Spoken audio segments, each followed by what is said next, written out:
everyone. It's Sunday, May 8th, and welcome to this edition of The Truth Perspective. I'm your host, Elon Martin, and joining me in the studio today are fellow SOT editors Shane LaChance. Hello, everybody. Corey Schenk. Welcome back, everyone. And Harrison Coley. Good to be here. We'd just like to wish a very happy Mother's Day to all you moms out there today. Where would we be without you? We are very happy to have with us on The Truth Perspective today Dr. David M. Jacobs. Dr. Jacobs was a professor at Temple University for 36 years, where he taught the only course on UFOs that I think have been taught nationally in the U.S. He has, for several decades, been researching the subject quite in depth of UFOs, extraterrestrials, and their presence here on Earth. We can easily say that few in this field have been asking the hard questions and digging for answers for as long and as rigorously as David Jacobs. He's the author of such well-known titles as The UFO Controversy in America, Secret Life, and The Threat. His most recent book is entitled Walking Among Us, The Alien Plan to Control Humanity. Welcome to the show, David. Thank you for having me. Thank you for being on with us today and for writing another fascinating and deeply distressing book about malevolent aliens.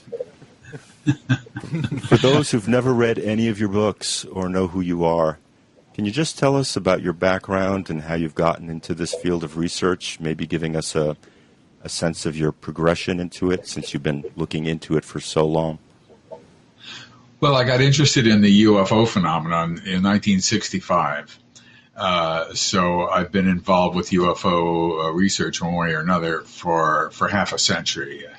I was an undergraduate at UCLA when I got interested in it. And as a graduate student, I went to University of Wisconsin, and I was even more interested in it there as I began to realize this is real, this is happening, this is something that is astounding and amazing, and this might be contact between different cultures from different worlds, and I was thrilled, and I joined the Aerial Phenomena Research Organization, and I became a field investigator for them, and examined cases in the Madison, Wisconsin area and all that, and sent in my reports, and eventually, and I joined the National Investigations Committee on Aerial Phenomenon. Some years later, I joined MUFON, and a Mutual UFO Network, I should say. Mm-hmm. And so it's been a part of my life and my research interest since I was basically, well, I look back on it and I say a kid, since I was very young. And I'm still doing it, although I must say that watching television has overtaken all of my interest these days. But I think I'm at the end of my research on this subject. I think I've gone as far as I can go, to tell you the truth. But so I kept at it. I wrote a master's thesis at the University of Wisconsin on the introduction of Freudian ideas into the American psychological and psychiatric community between 1909 and 1929. But even though I wrote that, I was still reading everything I could read about UFOs, and I determined in those days that I would read every book ever written about UFOs, which was actually possible in the mid-'60s, and or late 60s even. Now, of course, it's impossible. Now there's literally thousands of books out on UFOs and abductions. Mm-hmm. And I wound up writing my dissertation ultimately on, I had actually started a dissertation on the image of women in early film history, pre-1915. And I did about 6 months worth of research on that, and then eventually switched topics to the controversy over unidentified flying objects, and I stuck with it ever since then. And started doing lecturing and about it, not lecturing, but giving talks about it. And so that's sort of how I began, and I did my first radio and television show and first talk to a group in 1972. It all came along around the same time. Got my PhD in '73, and it's and I don't know. The rest is history, as they say. So I've kept at it for most of my adult life. So, at what point did you start using hypnosis as a means of looking into this phenomenon? Well, I've told this story many times, so I'll bore your audience by telling it again. I got a job at the University of Nebraska where I taught for a year, and then I got a job at Temple where I taught for 36 years. So I had read early on some books about abductions, Barney and Betty Hill's story, Interrupted Journey, and the Andreasen Affair, written by Ray Fowler. And that was interesting, and Betty Hill came to visit me in 1976 when my wife and I had just moved we moved here in Philadelphia in 1975, but she came to visit me in '76, and we took me out to West Philadelphia where Barney's sister was living, and I met Barney's sister, and turns out that Barney's son had graduated from Temple University just the year before I came. He graduated in '74, and I came in '75. And I talked with Betty quite a bit about what the aliens looked like, and that was everybody's favorite question. What do they look like? What do they look like? And I asked her questions like, when they moved their arms, did they have elbows? Things like that, and the most basic things imaginable. And yet, at the same time, a couple of cases did not a pattern make. We also knew of another case. The first case was the Antonio Boas case in Brazil. Mm-hmm. He was an illiterate Brazilian peasant who claimed to be taken aboard a UFO and had a lot of procedures done to him, and then forced to have sex with a human-looking alien of some sort. I just didn't know about that, and I became less interested, actually, as a few years went on. In 1981, I was at a conference set up by my friend Alan Hynek, who was the dean of UFO researchers at that time, and who wrote the introduction to my first book. And I gave a paper there, as I remember, and there was a guy named Bud Hopkins who was going to give really the first paper by a serious researcher to an audience of scientists and so forth. And I thought to myself, I don't want to hear this guy Hopkins. I'm not that interested in the abduction phenomenon, and it just doesn't sit right with me. So I went out into the hallway with a friend of mine, Marcello Truzzi, who was a professor of sociology at Eastern Michigan University, who was a humor specialist. He knew every joke ever uttered by every human on Earth since the beginning of time. So I went out in the hallway rather than listening to Bud Hopkins and laughed for an hour.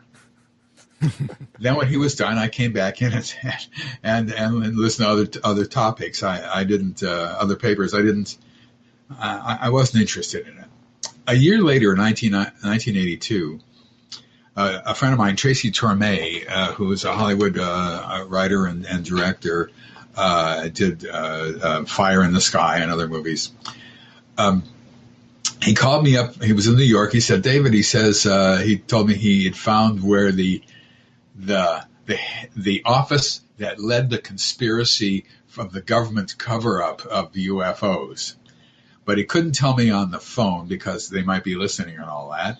So I went up to New York, and he told, and we sat in a on a bench in Central Park, and he told me his idea of where the conspiracy was from, which was from the U.S. Coast and Geodetic Survey Office, which never made it into the top ranks of guilty offices. Anyway, so after we talked about this for a while, he said to me, I'm going over to Bud Hopkins. Come on with me.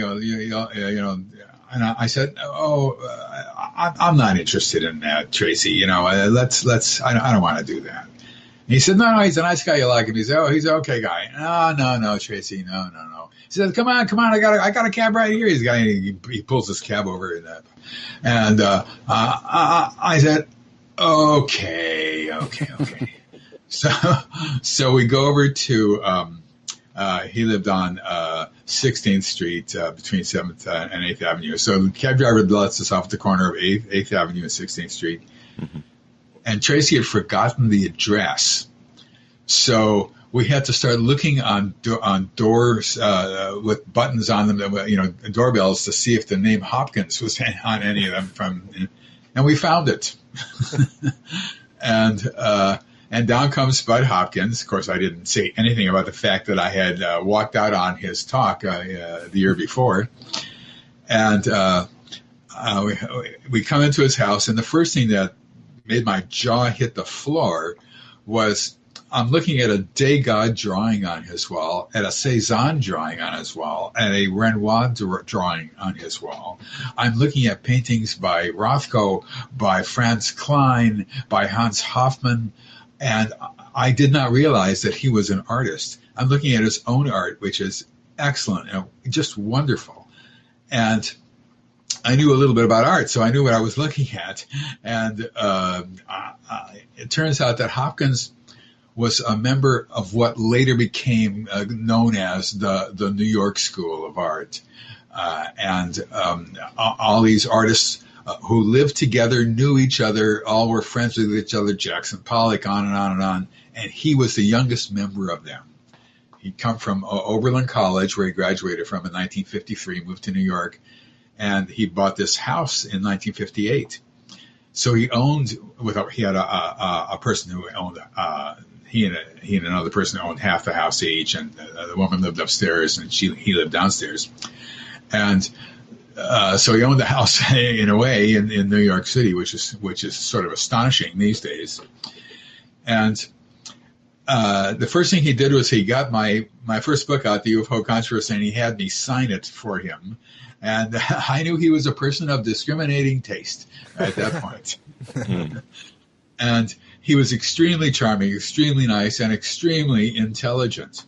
So we stayed for about an hour and chatted, and then now it's time to leave. And we're standing on we go downstairs, we're standing on a little walkway that led out to the sidewalk. So he asked me, what are you doing this summer? And I said, well, we just had a baby, and we usually go up to Bar Harbor, Maine for vacation, but it's too long to drive. So we're going to a little town in Cape Cod. Now, this is a town nobody ever heard of. I said, it's a little town called Wellfleet, where we'd been there before, the year before, and we're going to go up there again this year. He said, Wellfleet? I own a house in Wellfleet. I'm in Wellfleet from June through October every year. He says, when you come up there, look me up, and he gave me his phone number and all the rest of that stuff up there. And of all things, that was sort of astounding, because even now people have not heard of Wellfleet. A highly charged, intellectual, artistic, academic community. So I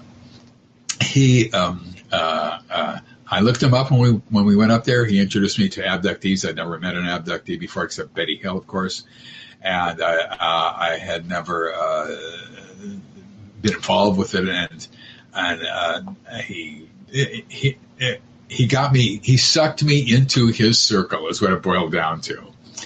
And I came back to Temple University after the vacation, and I was a director of the American Studies program at the time. And I called up Alan Hynek, and I said, Alan, I think this guy Hopkins has something.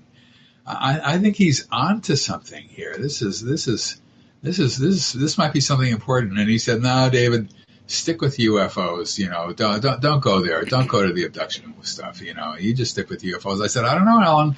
I think he's onto something here. And so Alan told me again not to do it. And if I had an ounce of brains in my body, I would have taken his advice, but I didn't. And I started going up to New York and watching what Bud did, hypnosis and sitting in on sessions, and he learning how to do hypnosis and all the rest of that stuff. And it took me 4 years. This was 82, and in 86 I began to do my own abduction research. And Bud became my closest and dearest friend for all the way until his death in 2011. And we talked on the phone every day for the first 5 years, I must say. It's sort of astonishing. So he was obviously extremely influential in my doing this kind of work. So that's how I got interested in it, through a series of mishaps. And of sorts. David, can you explain the process of hypnosis for folks who are not so familiar with it, and why you believe it's a valid and kind of productive form of investigation into abductee experiences? Well, hypnosis by actual scientific evaluation is one billionth away, one billionth of an inch away from being totally fraudulent altogether. Mm-hmm. It is the stupidest damn thing ever. All it is words. I will do an induction, and a person is lying. I have a little day bed in a room, and they're lying down there, and I'm in a chair, and I've got my feet on a radiator in my 1880 house, and there's a coffee table between us, and there's a chair, and if they bring somebody, they sit in the chair. The person who's sitting in the chair hears everything I'm saying and is not hypnotized, so to speak. The person who is lying on the couch hears everything I'm saying and is hypnotized. Now, how do you figure that? If you want to be hypnotized, you will be. My hypnosis is simple relaxation techniques. That's all. Just feeling. I copied what Bud was doing, and he learned how to do it from a psychologist. And was just going through a sort of going through your different muscle groupings from your feet up to your head and down again, and then going into a special place down certain 10 steps or something like that, each time feeling more and more relaxed. And then I start asking questions. Sometimes people say, David, I don't think I'm hypnotized. And I'll say, it doesn't matter. Just close your eyes. It doesn't matter. And it doesn't. And I start asking questions in a certain way. I must say, I ask questions in the first person. In the present tense, rather. I'm sorry. And they're just relaxed, and they can focus in and start remembering. It doesn't work for everybody. I've had a couple of people. In fact, I'm working with one right now who it's just not working with. Of the 150 or 60 people who I've worked with over the years, which is not a whole lot considering, that I've done this since for 30 years. But I work with them over long periods of time and sometimes for decades. But for most people it works. For some people, for so far 2.5 people, I still have another session with this other woman, it hasn't worked. So for the majority of people it does work. Why it works, I don't know. They're not supposed to remember these things. It's not like remembering a license plate number, forensic hypnosis or things like that. Mm-hmm. Memories are stored not in their short-term memory, which is apparently blocked in some way, but in their long-term memory. And they have not remembered it ever. It's not remembered from the time they come back from an abduction. So they're remembering it for the first time, which is extraordinary, which is unusual. And the odd thing about hypnosis, about this memory situation, is once they remember it, it begins to degrade like normal memories. So people say, oh, well, hypnosis or memory thing, or you're putting, you're leading people, you're saying things that make them say this and make them say that. The answer is no, that is not true. Not true. In fact, a lot of things that I hear from people, I don't want them to say. I hate to hear it.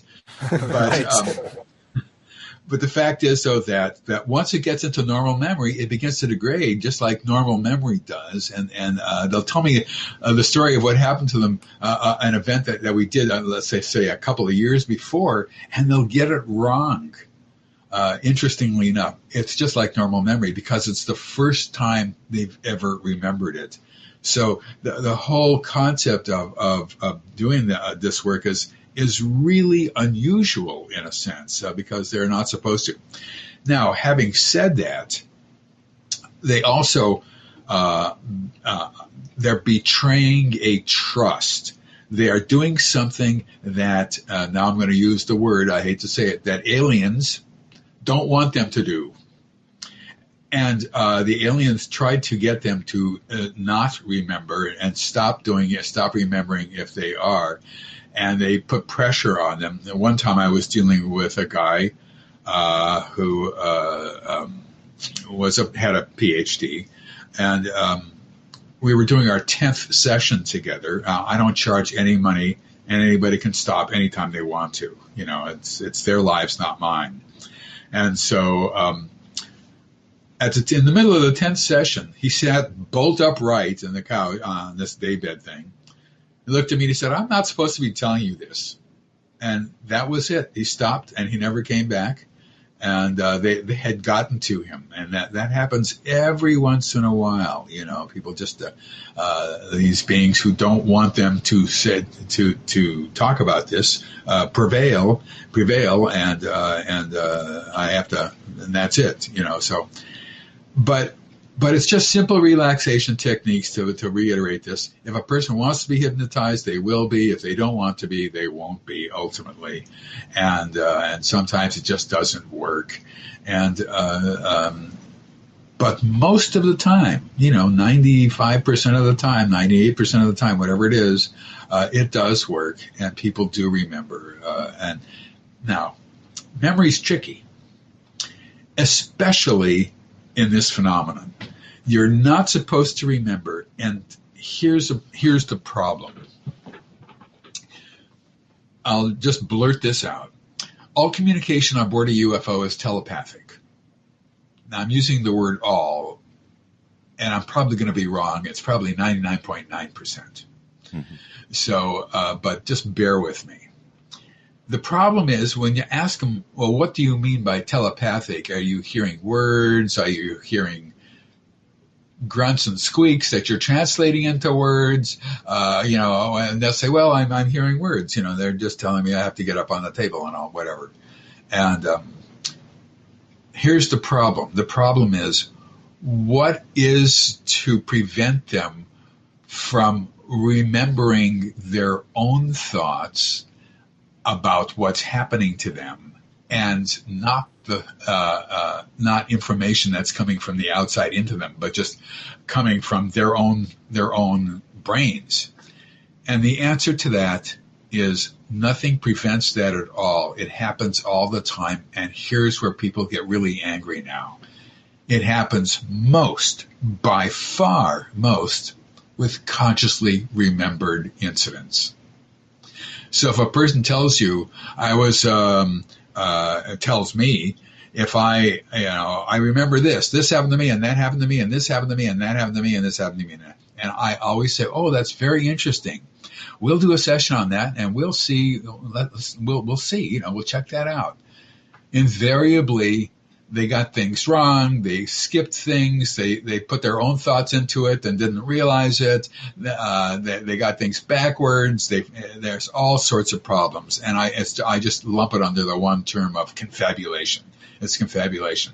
It's absolute at its peak in conscious memories, although everybody thinks that it's best when they're not conscious memories, because then you don't have to go through hypnosis and all that. And so those are the best ones. In fact, they're the worst ones in terms of accuracy. It's still there in the first session. It's less in the second session. By the third session, they begin to get it. They have to be very, very careful about what they're saying and how they're saying it, and have to listen very carefully to my questions. In the fourth session, it's gone. We're all on board with the same sense of going through an event chronologically and logically. In other words, if they're on a table, they have to get off the table. How do you get off the table? See what I mean? That they can't just say, well, I'm in another room now. Mm-hmm. I won't allow that. Mm-hmm. They have to tell me how they got off the table, and they have to tell me how they walked out, and they have to tell me whether they went straight out of the room or left or right. It has to be chronological and logical. And by the time they learn how to do that, you get really, really good, serious accounts of what's happening. And that's I've prided myself in that, actually. That's a long answer to a very short question. Well, when people first come to you, do they usually have some conscious memories or feelings or dreams? And how do you select who you're going to be working with? Good question. They know that they have led odd lives that other people haven't led. I will talk about now, let's just say that everybody I'm talking about has a PhD, an MD, an LLD, or is a university professor of some sort or whatever. So I've worked with them, and I've worked with people who've dropped out of school very young, and everybody in the middle. But this is a situation whereby people who have a lot to lose come to me as well. So let's see. What was the first part of your question? Do people come with any memories of these experiences? Or? Right. They fill out a questionnaire on my website. That's the first part. For people, I usually tend to take people who are desperate to find out where the phenomenon is interfering with their lives. They know that they're having these odd experiences. They wake up one day and they're outside their house, and the house is locked from the inside. This is not uncommon. That is not going to happen to anybody on this earth who is not an abductee. Because if the house is locked from the inside and you need a key, it's just, you'd have to, there's ways in which it's impossible. Let's put it that way. I had one woman who had to take a baseball bat that was in her backyard and break open a patio door to get back into her house. I had a guy who was abducted from a dorm room, and he was let go in the grass near the dorm itself. He had to get back upstairs. It was chain locked inside. His roommate was here, opened the door as he pounded on it, and his jaw fell open because this guy, they lived on like the 10th floor. He didn't drop out of the window. And the abductee was outside. Oh, how can that happen? And that, so they know something is wrong. Odd things have happened to them. People who say things like that, or who remember being on a table, or who remember opening their eyes in their bedroom and there's aliens around it. That usually does not happen to people who are not abductees. So they fill out this questionnaire. If it's gotten in the way of their life, if it's destroying their life, if they're ruminating on it every minute of every day, those are the people who I tend to take because my job then is to not only find out what's happening, but to help them get their lives in order. They sign a release saying I'm not a psychiatrist, I'm not a psychologist, I'm not a hypnotherapist, I'm just some jerk off the street, and I'll do the best I can, but I can't promise everything and all that sort of stuff, whatever.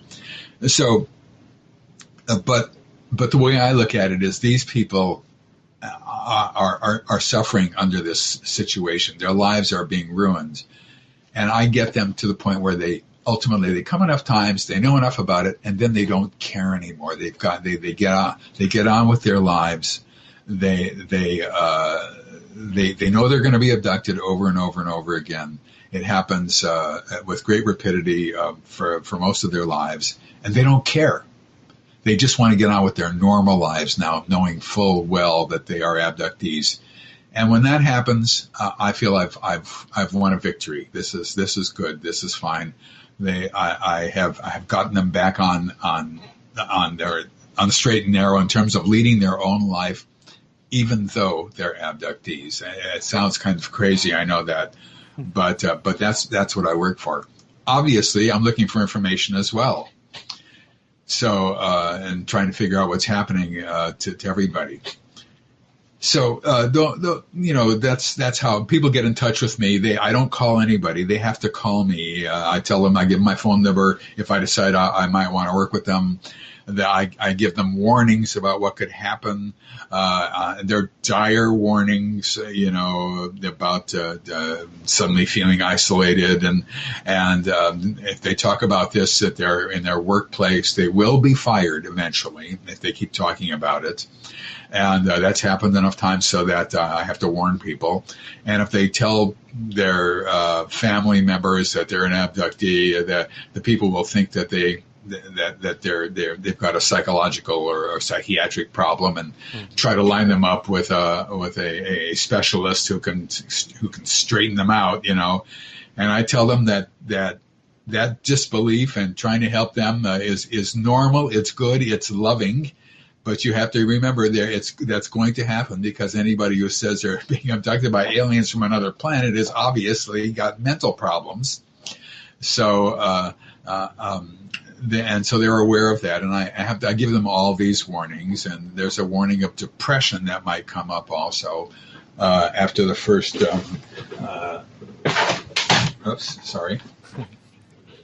After the first session, there can be depression, and they have to be aware of that.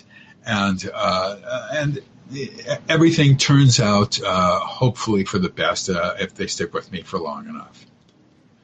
Well, just to get an idea of the scale of this thing, Dr. Jacobs, in your book, The Threat, you write about a poll that you and I think an associate conducted and delivered it to a representative number of Americans. And could you just tell us about the number of people who are showing signs of being abducted? Right. This was a poll taken in 1991. Bud Hopkins and I put it together with the help of Ron Westrom, and then John Mack, who was professor of psychiatry at Harvard, put in an essay when the book was published with its numbers in it.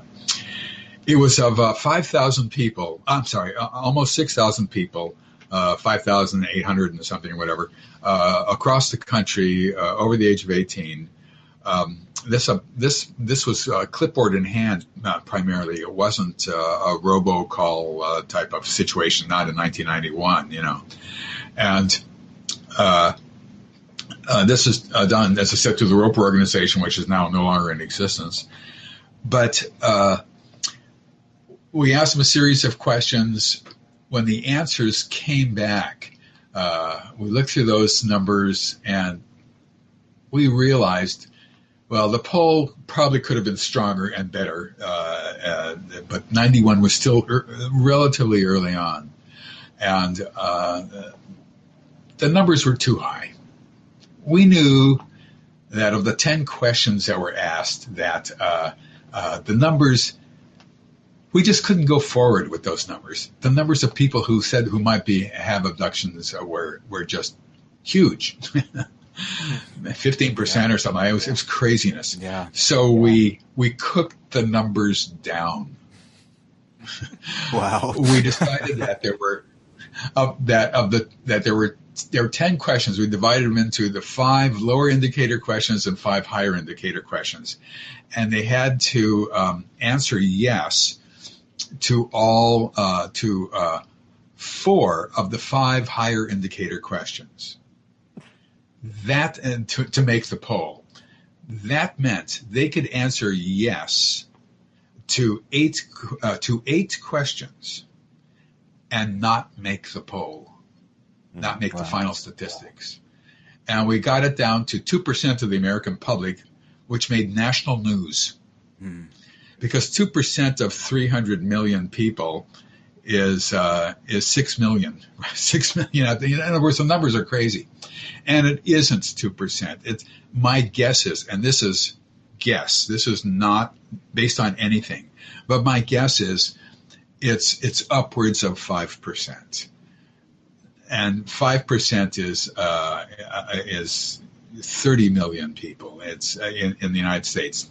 Now, here's the problem. This is a global phenomenon. It is not an American phenomenon. It is happening all around the world. Both Hopkins and I have worked with people from Asia, from Africa, from Latin America, from Australia, whatever, and it's all around the world. And we can't think about this as an American phenomenon. We can't think of just the American aspect of it. The interesting thing is that everybody is saying the same thing around the world. They are inventing a scenario, if you do not believe that this is happening.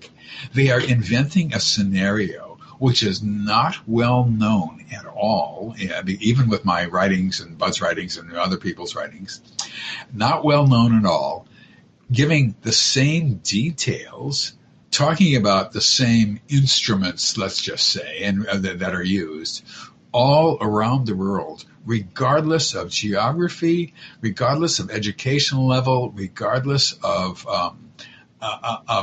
anything, regardless of religion. It does not matter. They're all saying the same thing around the world, only about this. And if this is not happening, it's astounding. It is one of the more astounding things that we have ever discovered in the history of neurology. Because they're all saying the same thing in the same detail around the world about one subject. And they all know it's crazy to say it, and yet they're all saying it.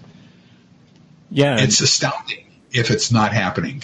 David, you make that point in the book, I believe in the first chapter, because there are several kind of debunking explanations for the abduction phenomenon or phenomena, and if any of those were true, then you would think that, or conclude that if it's confabulation, people would come up with differing stories to some degree, and you just don't find that when you actually look into it and look at the actual abductees' experiences.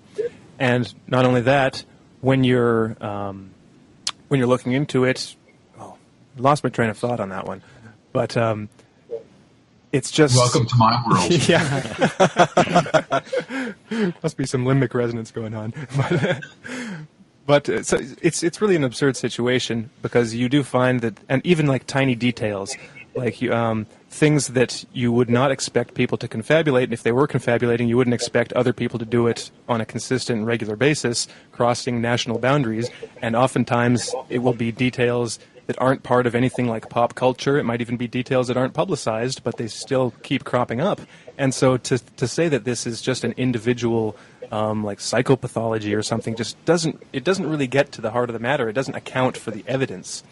But to move on to another topic, we had some responses in our chat room so far about the idea of abductions, and some of the people in the chat room were saying that if that was their experience, they think that, like, in their opinion, in their personal experience, they would like the abductions to stop, and that maybe, like, for them, they say maybe that they'd like trying, maybe being anger, like this intense sense of righteous anger to try to stop it, and that it seems kind of sad that all that people can do is kind of just learn to live with it.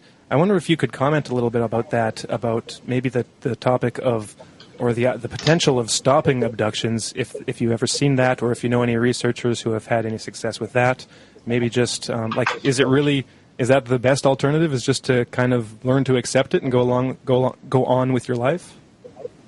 As far as I know, nobody has figured out a way to stop it. There's unfortunately now it's possible that some people who are under constant observation in prison, for example. That might stop it. It's possible. But other than that, people, this is what people tell me. They tell me that they've stopped abductions. They were able to stop an abduction. First of all, the abduction phenomenon is, let me just say the background for this to lead up to it. It's intergenerational. That is to say, if a person is an abductee, their mother or their father or both were or are abductees. And it starts in childhood, early childhood, and goes on with great rapidity all the way into old age. So it's something that that is part of their lives, essentially. So if they say they stopped an abduction, let's just say they did. Well, they didn't stop the 50 million other abductions that they had. You know what I mean? And they're going to have afterwards as well, or whatever. But what they say is, here's an actual case, for example, and I've heard cases like this before. This woman woke up in the middle of the night and she saw these aliens, and she immediately grabbed her pillow and she threw her pillow at them, and they were frightened, and they departed. She aborted the abduction. And I've heard other stories similar to that. You know, they said a religious incantation, and then the aliens left. The religious aspect to it is somewhat popular. What they don't realize, and what I learned was, yes, all that was true. They did give a religious statement to them, and they left, and they did throw a pillow at them, and they left. But what they didn't realize was it was the end of the abduction event, and they came to consciousness just a little bit too early, before the aliens had gotten out, and that's what happened. So we have not actually found a good way of stopping it. Now, having said that, there are ways to stop it. I had one woman truss herself up with string. She took off all her clothes. She put string all over her body. She tied it in knots and cut it and tied it in knots, and all around her legs, to her crotch, to her shoulders, to her back, everywhere. And then she tied each in pieces and knots, and then she told her husband to hide the scissors. And she was not abducted. They came to get her, and they would not take her in that condition. And she did that 2 nights in a row, and then she told, and they convinced, they had a bargaining situation. She said she would not do this anymore as long as she didn't want to be frightened as she was before. They wanted her she wanted them to stop her fear, and she wanted to remember what happened. And they said, okay, we agree. Okay, so she was abducted the next night, couldn't remember a darn thing, was scared to death. So they did not keep their part of the bargain, and in some way they prevented her from doing that afterwards as well. So there might be ways to stop it. There's a guy named Mike Mencken, and Michael Mencken is on the internet. He makes hats filled with a special kind of tinfoil. Well, it's not tinfoil. It's in the lining of the cap itself, and it looks like it's just a regular hat, and like a baseball cap or something like that. And abductees swear that it stops abductions because they can't get through it's a foil or something. I can't remember. They can't get through with the lining that he's put in there, and everything is a matter of control, and people are controlled neurologically most of the time during an abduction event. Otherwise, if they weren't controlled even before the abduction event, they would get out their Glock 9s and blow these little guys' heads off when they entered into their rooms. That would happen if they weren't in control, and they are in control early on, and they're in control afterwards as well. Well, for a few minutes afterwards until they leave, you know. So that doesn't happen, but for Mike Mencken's hat, people say that it stops abductions. But the problem is, for me, is that the abduction phenomenon is clandestine. It is secret. And the way in which you begin the secrecy is by keeping it from the abductee himself or herself. So we don't know whether or not they weren't abducted anyway, and think that they weren't because they just don't remember it. Mm-hmm. Or in fact, they had to take off the hat in some way and then were abducted and then put the hat back on and think they weren't abducted. All those things are very difficult to figure out. However, Mike is on the right. He's in the right sort of world of this because he understands that everything is a matter of neurology. It's all about a matter of control of a person's mind. And if you can stop that, you'll probably be able to stop abductions. Why other people don't do? I'm sorry. No, I was just going to say it kind of reminds me of Paul Benowitz and how it seemed like he was subjected to some intense crazy making, and the only thing that saved his sanity for a bit was locking himself in the car and basically surrounding himself with a EM shield, which I think was tinfoil. Yeah, it might have stopped an abduction, but you don't really know, Mm-hmm. So I don't know if tinfoil will do it, but because I don't exactly know the waves that are coming from from the abductors and going into the abductee's mind. I don't know how that works. Telepathy is not a normal part of the human condition. If we lived in a society where telepathy was a normal part, everything would be different. We would live in a totally different world if telepathy was a normal part of our neurology. But it is not, and so I don't know the ins and outs, so to speak, of whether or not these gadgets work. What we need is a group of scientists who could take off on this with abductees and run controlled experiments in some way or another, by having people wear certain headgear, or this kind and that kind and whatever, and seeing what works the best and all that sort of thing. That's not going to happen. Not in my lifetime anyway.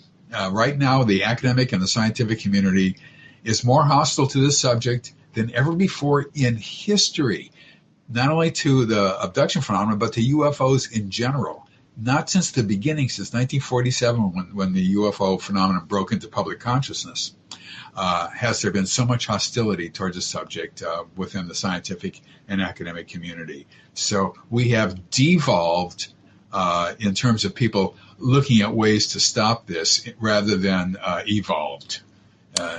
So it's a difficult situation all the way around, obviously. David, speaking of being hostile to this idea of alien abduction, there are some people in the UFO community who say all abductions are actually the product of human agencies.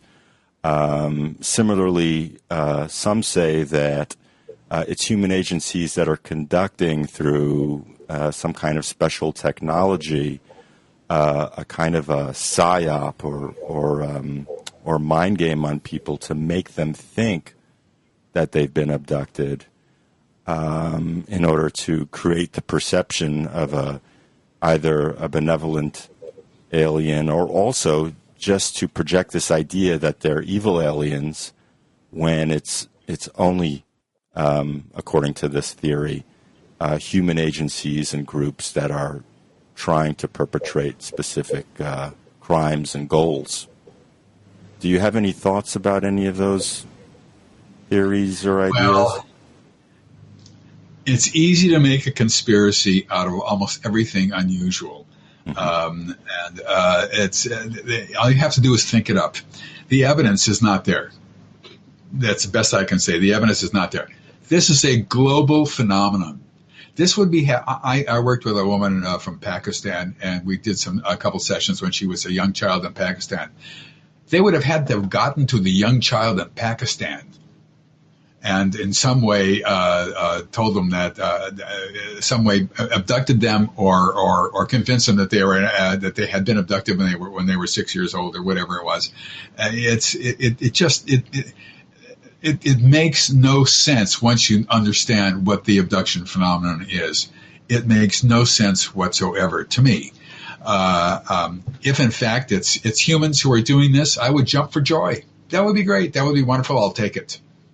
I'd rather have the humans doing it rather than the aliens for various reasons. But it's I don't. It's just it makes no sense to me. Not from what people have been telling me. You have to understand that I've worked with people who were also who were in wars, in the armed services, in Vietnam, and this and that. And one person I worked with was abducted while he was in Vietnam, and they'd have to get to him in Vietnam. Once you start looking at the evidence, you realize it doesn't make any sense. That's the best I can say.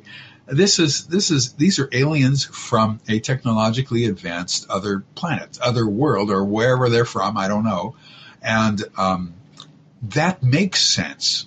All the evidence points to that. None of the evidence points away from it. That's the best I can say, I guess. So we have the UFO phenomenon, which is seen as pretty strange by many people, and then there's the abduction phenomenon, which is seen as stranger still, and then we have the topic of your book, which is looking into the hybrid program, which is stranger still. And so I guess maybe we can start digging into that subject. Absolutely. Well, the interesting thing about the hybrid situation is in the very first case ever uncovered, the Antonio Boas case, the illiterate Brazilian peasant, he was made to have, he was uncontrollably made, so to speak, to have sex with a human-looking alien, which, of course, was just nuts. And in 1957, and it was embarrassing, and it wasn't even published in general literature until 1966 because it was so crazy. In the Barney and Betty Hill case, they took sperm from Barney, who was so embarrassed by this that when a book was written called The Interrupted Journey about it, he had John Fuller, the author, take that part out of the book. Everybody who had ever said that they had sperm taken from them could not, therefore, to the satisfaction of UFO researchers, say, well, they picked it up from the Interrupted Journey book from Barney and Betty Hill. They didn't, but it happened to Barney. They did. They stuck a needle in the navel of Betty, and she said that they told her it was a pregnancy test. That probably is not what they told her. That was probably confabulation. But we know that particular test does have that particular procedure rather does have to do. Probably with taking eggs, and the needle is angled off a little bit towards the ovary, we think. So there's been this reproductive aspect to it from the get-go, from the beginning. And when I wrote The Threat, I talked about these beings who looked sort of human and sort of alien. And some of them looked quite human, in fact. It could sort of pass, even. So that aspect of it has been with this phenomenon from the beginning. Now, it turns out that Antonio Villas-Boas was not an illiterate Brazilian peasant. He was a law student who became an attorney and maintained the truthfulness of his story until he died. To our amazement, we learned this in the 1980s.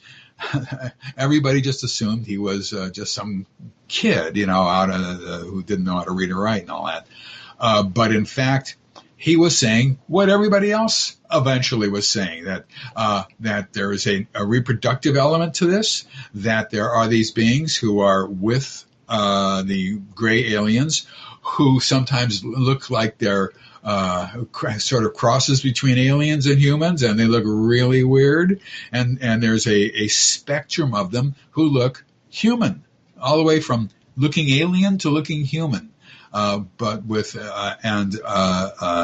are the hybrids, as Bud Hopkins first discovered this, and he's the one who coined the phrase hybrid for this particular type of being.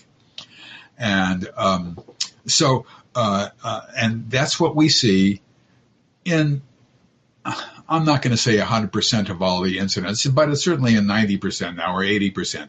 As time has gone on, it's more and more and more and more that way, although most abductees don't know that it's more and more and more. All they know is what's happening to them, but that's what I found.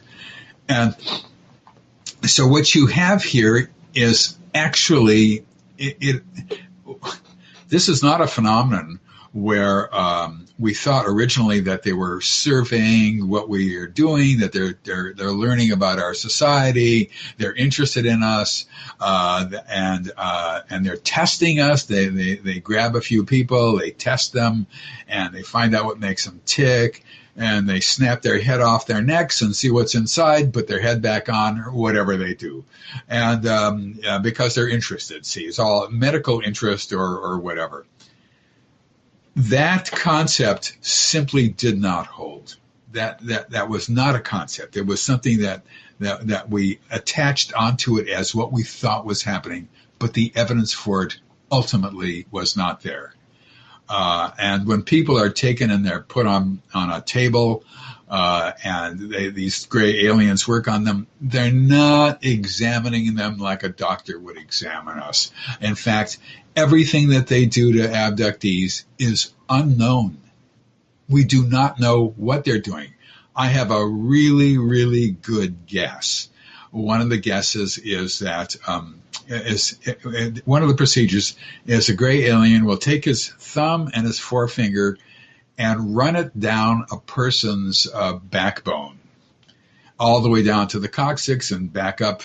And one time I was reading this book, looking through a book about neurological examinations, and I was looking at the sympathetic neural system that ran down the spine, and I realized that the nerve endings towards the coccyx control sexual function, and they were particularly involved with running their fingers up and down the neurons and neural pathways and all that through the coccyx. And I realized that this was a neurological examination more than anything else. That they, as Bud Hopkins pointed out once, they never listen to anybody's heart. They're not concerned with whether a person is going to live or die because of their heart. And there's other things that just nothing makes sense in these things. But they do not tell the abductees what they're doing, ever. When technology is used, when there's a machine that they're placed inside of, or a machine that goes over them, or a machine that peers down at them, they don't know what that is. We know absolutely nothing about the technology involved with the examination, in quotes, or what these beings are doing, except a guess of the neurological aspects of the spine, and so other than that, we know absolutely nothing. After all these years, and after hundreds and hundreds and hundreds and hundreds and hundreds of accounts of these events, we still know nothing because they don't say anything, and people don't guess. And if they guess, I know it's a guess. They'll tell me I'm going to guess it's this or something like that. But even if they think they know, I know that they don't, because the aliens simply do not say anything. So we don't know anything about that. However, what I found over the years is that gray aliens are there, but hybrids have been doing more, more and more of this kind of examination, and hybrids have been seen more and more, and hybrids have been dealing with abductees on the ground more and more. And by the time I finished the book, The Threat, right after I finished it, I was seeing hybrids doing entire abduction events, tables and this and that and everything, with no gray aliens around even. And although that's unusual, but I did have those kinds of cases, and I knew that that obviously that the hybrid phenomenon was part and parcel of the abduction phenomenon. And I've learned that ultimately that because this is global, that this is a situation whereby they are creating hybrids for every society in the world. What you're looking at here is a hybrid making factory, in essence, on board these UFOs. Now the question is, why are they doing that? And of course, this is the question that became the ultimate question. Why are they making hybrids? Why are they creating hybrids?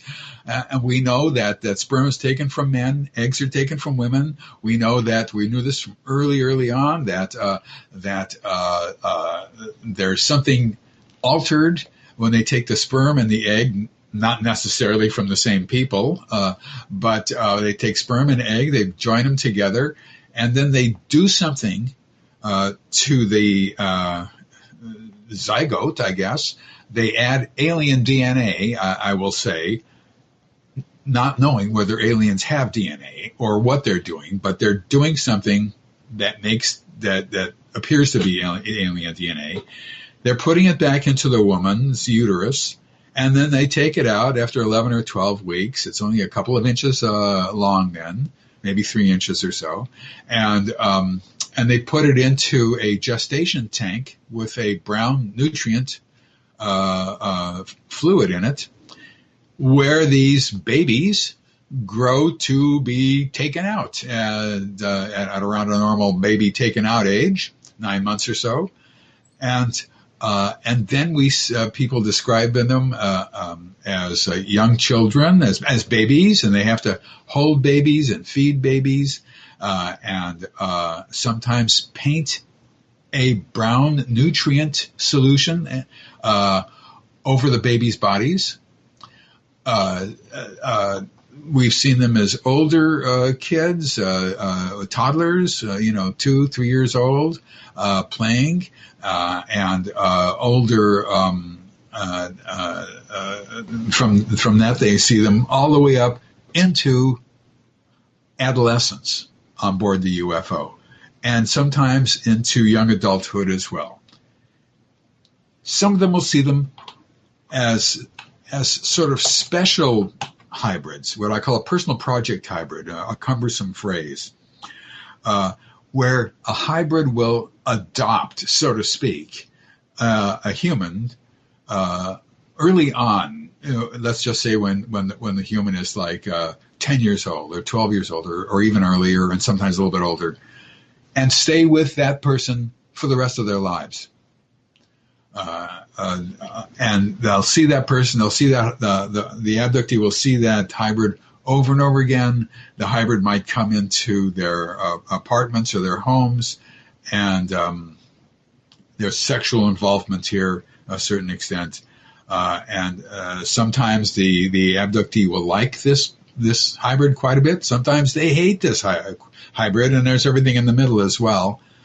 But that hybrid sticks with this person for years and years and years and years and years. I can't say forever because I haven't worked with people forever, but for many, many years. And so what I've learned is that all of these hybrids are created for a specific task. The ones who look quite alien take care of babies. Now, this is not hard and fast, but this is basically what they do. And the ones who look more human take care of more human-looking hybrids. And the ones who look quite human take care of hybrids who might eventually move here and pass for normal. And so they all, it's not that they were just given a job. That's what they were created for. That's how their brains function. That's what they do. The distinction between those two types of hybrids, the ones that look less human versus the ones that look more human, the latter are what you call hybrids. Is that the accurate distinction? Right. The final result is to create humans who look human in every way imaginable, whereas what I call humanoid ones who are personal project hybrids, they might have some sort of physical flaw, like there's no bodily hair, or their eyes are just a little bit too big to be out in the public, or something like that. But the hybrids, it's just a combination of human and hybrid, that's all. But I use that in Walking Among Us to differentiate from all the other from all the other stages of hybridization that they have. And so these are the ones who will be moving into apartments and homes and living here. And they are human in absolutely every way imaginable, except for one minor, itsy-bitsy, teeny-weeny little way.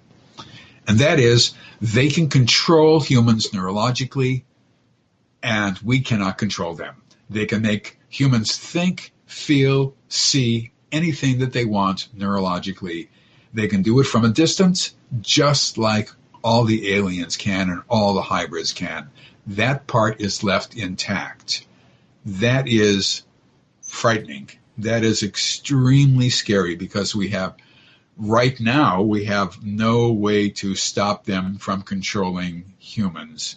And those are the ones who people began to tell me starting in 2003, who are moving into the society. And so what you've got is a spectrum of hybrids who look quite alien. And when I say alien, I mean gray alien, not insect-like ones, who I think are the ones who are in charge of the production, but or reptilian ones who have their place in the production as well. But these they look from like gray aliens DNA in some way, and there's a spectrum that goes all the way to human, hybrid as I call them, and neurologically they're all the same, but in the outward looking, you cannot tell the difference between them and us. And I don't like hearing that. I don't know why. It just upsets me. I don't know why. It's a little creepy. Well, understatement. Yeah. It's I've said this before, and this is true. Starting in 2003, when I began to realize what was happening here.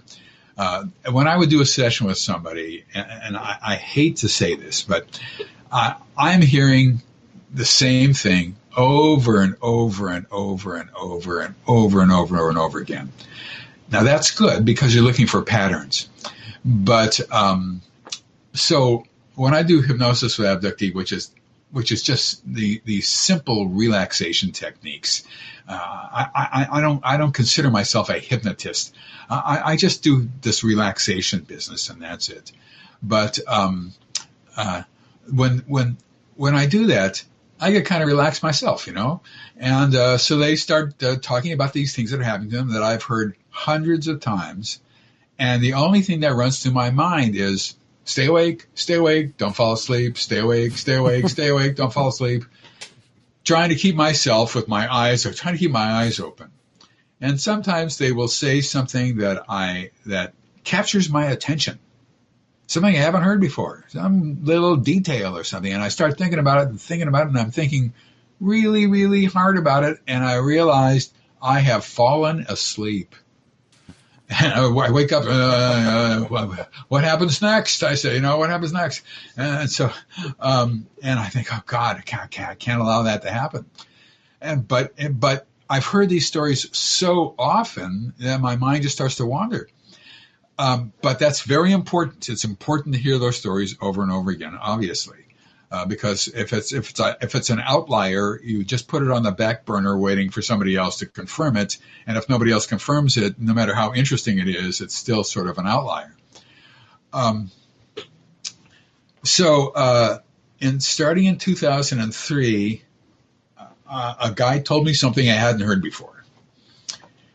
Now, I had heard of hybrids coming down and having sex with abductees and staying and looking around their apartment and this and that. These would be the personal project hybrids almost always. But this guy told me that this is around our fourth session, he said he just remembered that he had a friend. And his friend was not only just a friend, it was his best friend. And they did everything together. They had been on to dinner. Now the guy's married and had kids, but they'd gone to dinner together. They'd gone to foreign countries together. He had taken them to a baseball game. He did this. He did that. He was his best friend, and he just remembered that he knew this guy. He did not know the guy's last name. He didn't know if the guy was married or not, if the guy worked or not, where the guy lived. Didn't know anything about the guy. Didn't know where the guy was born. Didn't know anything. But he was his best friend, he told me, which of course makes no sense. It's senseless. And so I listened to several of accounts of what he and this best friend were doing. And I call them Bernard and Eric, I guess, in my book. And but that's an outlier to a certain extent. So I waited for other people to say similar things. Now it's not going to be exactly the same, but it's going to be similar.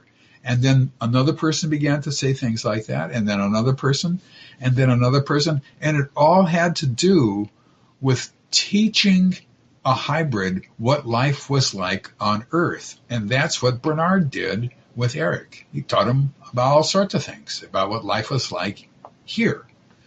For example, he was washing his car one day. He went to one of those do-it-yourself, $1.25 washing places, car wash places. And suddenly Eric was there. And he said, "What are you doing?" And the guy said, "Well, I'm washing my car." "Well, why are you doing that?"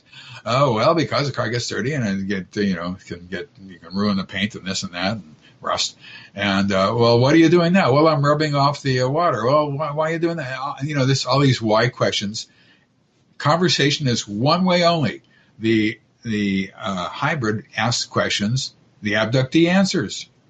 That's the way the conversation is. And he had several conversations like this with him before they became even closer friends. And his job, Bernard's job, was to instruct this guy about everything, and which he did do. And then other people began to tell me about instructing hybrids, as I call them now, the ones who are actually living here, on how to live here and how to be here and how to talk to people and how to do this and how to do that and how to furnish their apartments. And I began to realize this is different. Now, in the threat, abductees told me that these gray aliens were telling them that soon there was going to be a change. Soon a change was going to come around. And everybody would be happy. Everybody would know his place. And the change was going to be wonderful. Now, the question is, what did they mean by everybody? My guess is they meant themselves, not humans. But that this change was coming. So I asked people, well, what is the change? What is the change? Do they know what it is? No, nobody knew what that meant. I said, well, what do you mean by soon? Because soon is a non-word. It could mean 10 seconds from now. It could mean 10,000 years from now. We don't know what it's a relative word that means nothing. So nobody knew what the word soon meant.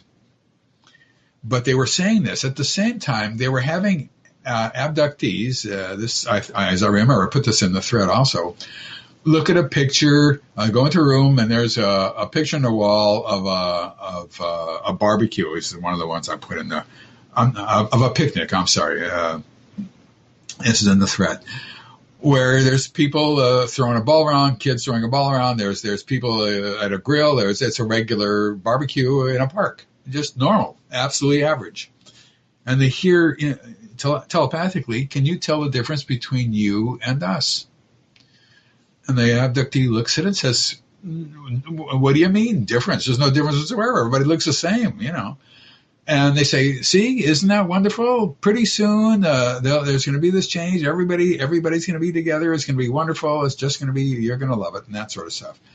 And I heard several of these things, and I thought, this does not sound so good to me.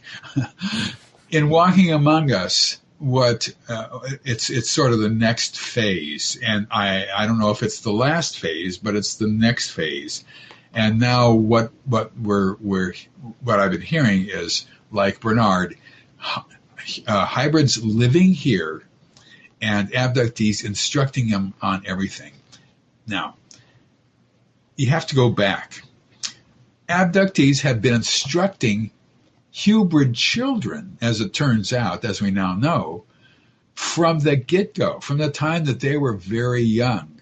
And in one of the little stories, I didn't fully understand all the implications of it, but one of the ones that I put in the thread was a woman who's standing in front of a bunch of like 6-year-olds or 7-year-olds or whatever.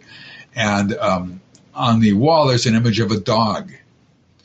And they asked her, "What's a dog for?" Because there are no dogs on board UFOs, you know. Mm-hmm.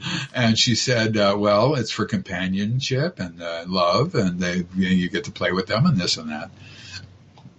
"Do you eat dogs?" No, we don't eat dogs. Don't eat dogs. Except, of course, in China. She didn't say that, but she didn't know. But the next picture is a goat. What's a goat for? "Well, you get milk from a goat, can make it into cheese, you know. Do you eat goats?" And then she said, "Well, she's a vegetarian, so she doesn't, but some people do, yeah." So they were instructing them about things on Earth. And they would instruct them about all sorts of things on Earth, all sorts of things. When they get to Earth, that means nothing. Suddenly they are struck with a million things, and that's probably not an exaggeration, that they have never been confronted with before on how to live on Earth in real life. And abductees teach them how to do everything after that. Now, sometimes they come down to abductees' homes as children themselves, and they get a tour of the kitchen, what a kitchen is, what a refrigerator is, what a stove is, what an ice cube is, things like that.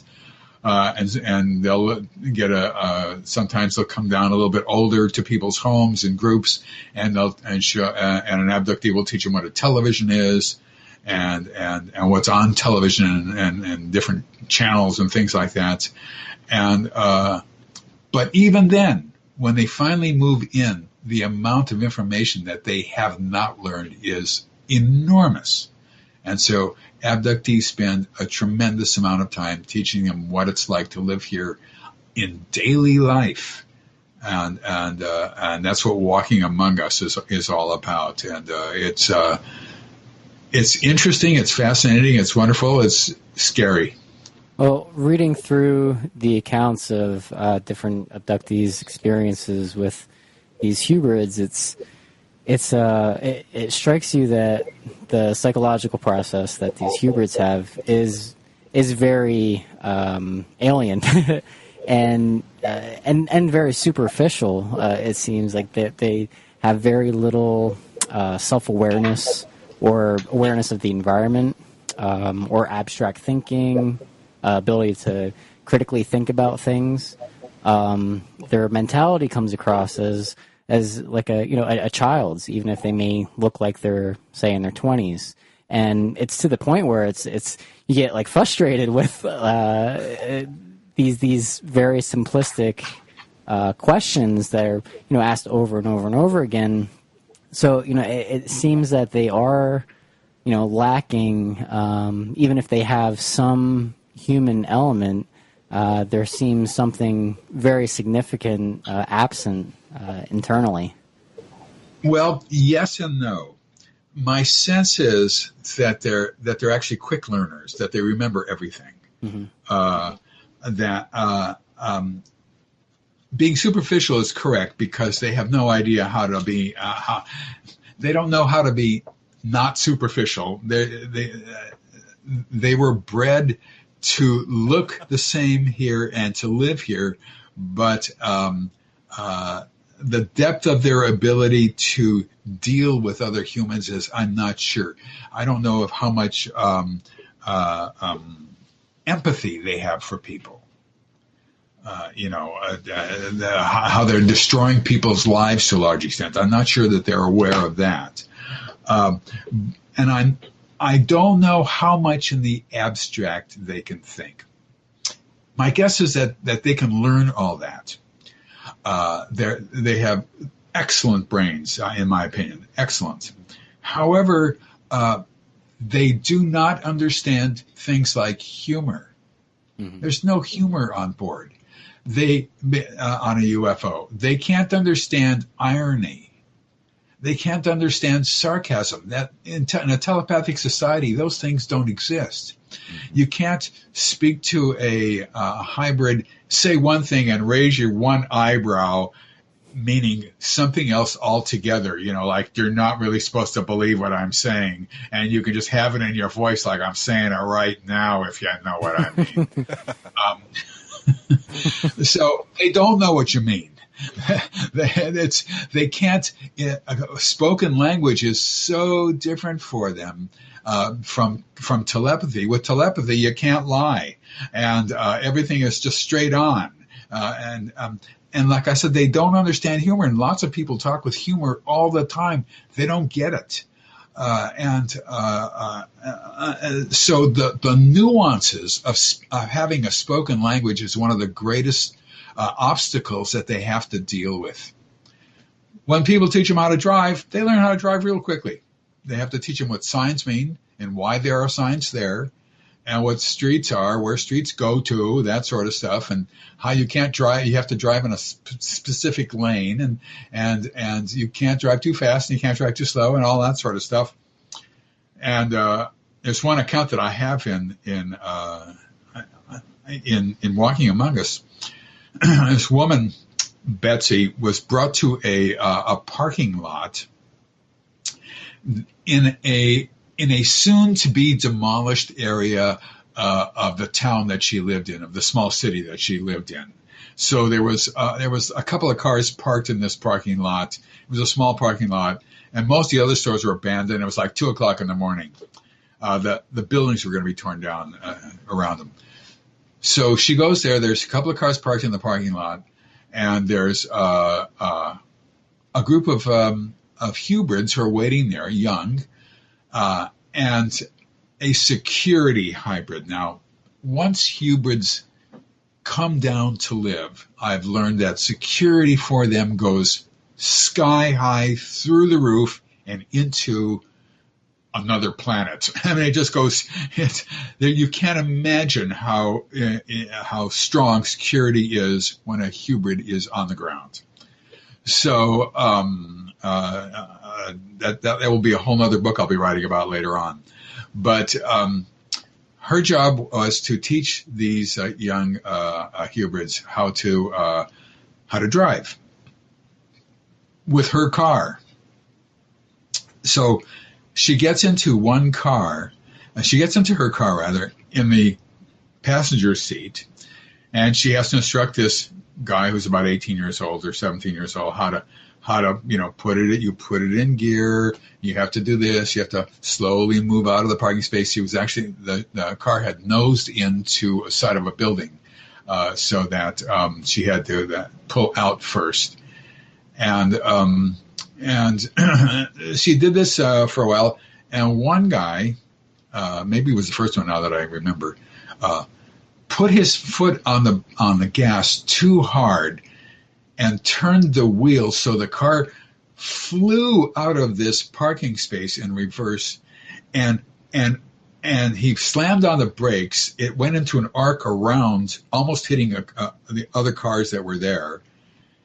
And it was so, she had an adrenaline surge when that happened, that she snapped out of her stupor, so to speak, out of the control of the aliens. Mm-hmm. And she looked around and said, "Where the hell am I? What am I doing? I've got to get out of here." She opened the door, and she walked really fast into an empty lot that was right next to the parking lot, which had scrub grass on it and bushes and that kind of stuff.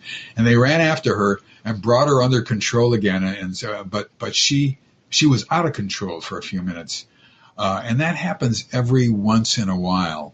Every once in a while, somebody on board a UFO will get loose and run down a hallway. I've had that happen to several people I've worked with. They run down a hallway and it's the adrenaline rush that does it. And I've learned that people. This is now a side thing. Back on the tables again. When people feel extreme pain, they stop the pain right away, and they think it's because they don't want people to be hurt. My guess is they don't want an adrenaline rush to the people. Mm-hmm. It snaps them out of it. But that she taught. Then she taught another one how to drive. She taught another one how to drive, and essentially that was it. And then she would go off on driving with them every once in a while. But I think to myself, well, supposing they're stopped by the police and they don't have a driver's license. Well, that's not a problem. The policeman will come over to them and say, you were doing 50 in a 25-mile-an-hour zone. And then the police will say to himself, the policeman will say, "Oh, I guess he wasn't. I must have been wrong. Well, goodbye." These are not the drones you're looking for. Right. Right. So, so this is the neurological control coming into it. Now, there are other problems here. What about a passport? What about a birth certificate? Well, those things can be, I think, arranged in some way.